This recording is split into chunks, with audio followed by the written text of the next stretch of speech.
ఆదిలాబాద్ జిల్లాలో అంతర్జిల్లా వాహన దొంగల ముఠా గుట్టును నేరిగొండ పోలీసులు రట్టు చేశారు. కేసులో 16 మందిపై కేసు నమోదు చేసి 10 మందిని అరెస్ట్ చేయగా 6 పరారీలో ఉన్నారు.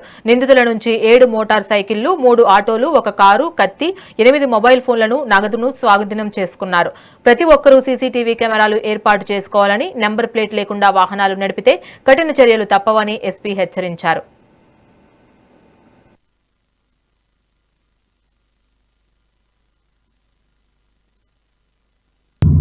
వీళ్ళు 5 లీడర్ యాసీర్ తో వచ్చారు. వీళ్ళ పని ఏంటి అంటే వీళ్ళ నిర్మల్ పేసా చెందిన వాళ్ళు, నిర్మల్ చెందిన వాళ్ళు. వీళ్ళ మెయిన్ పని ఏంటి అంటే డిస్ట్రిక్ట్స్ తిరిగి నైట్ డే టైం ఎక్కడైనా బైక్స్ ఆటో పార్క్ ఉంటే అది దొంగతనం చేయాలి. దీనిలో ఈసారి కూడా ఇలా వచ్చినప్పుడు మొత్తం ప్లాన్ చేసి వచ్చారు. బట్ 2 సార్లు ఫెయిల్ అయింది. 3rd టైం మనం పట్టుకోవడం జరిగింది. దీనిలో 5 పట్టుకోవడం జరిగింది. అదే స్పాట్ లో యాసీర్, అక్బర్, ఉమర్ ఫారూక్ అండ్ అబ్దుల్. వీళ్ళు కత్తి తీసుకొని వస్తారు. వరంగల్, నిజామాబాద్, మేడ్చల్, కరీంనగర్ ఇట్లయినా వేరే వేరే జిల్లాలో పోయి దొంగతనం చేస్తారు. దొంగతనం చేసి మళ్ళీ రిటర్న్ వస్తారు. వీళ్ళకి ఇంకా 5 ఒక గ్యాంగ్, ఇంకొకటి గ్యాంగ్ వీళ్ళ పట్టుకున్న తర్వాత వాళ్ళు కూడా పట్టుకోవడం జరిగింది. దానిలో సోహేల్ ఒకరు ఉన్నారు, యాసిర్ ఫస్ట్ పట్టుకున్నాము చెక్ పోస్ట్ లో.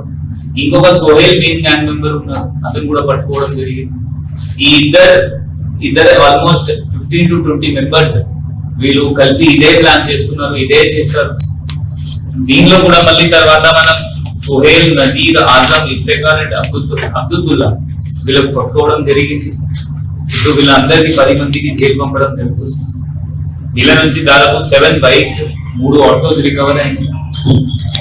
ఈ అన్ని బైక్స్, ఆటోస్ మేడ్చల్, కరీంనగర్, వరంగల్, నిజామాబాద్ అట్లయిన ఏరియాలో దొంగతనం చేసి ఇక్కడ లోకల్, అది కూడా బైన్సాలో అబ్దుల్లా మరియు ఇఫ్తఖార్ వీళ్ళకి అమ్మడం జరిగింది. పాలకులు సేవల్లో పెట్టుకోవడం జరిగింది. వాళ్ళ కూడా మొత్తం మెకానిక్ లాగా మొత్తం అన్ని డీటెయిల్స్ మాట్లాడతారు. అండ్ ఈ కాకుండా వీళ్ళ గ్యాంగ్ మెంబర్ ఆల్రెడీ